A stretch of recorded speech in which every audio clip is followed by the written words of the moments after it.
How to text reveal as you work in CapCut PC. Open CapCut and start a new project. Import the video. Click on the text icon. Add a new text layer into the timeline. Type in the desired text and adjust its font, size, color and positioning.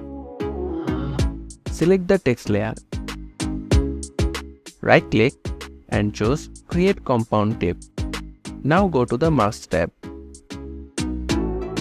and select Horizontal Split as the mask type.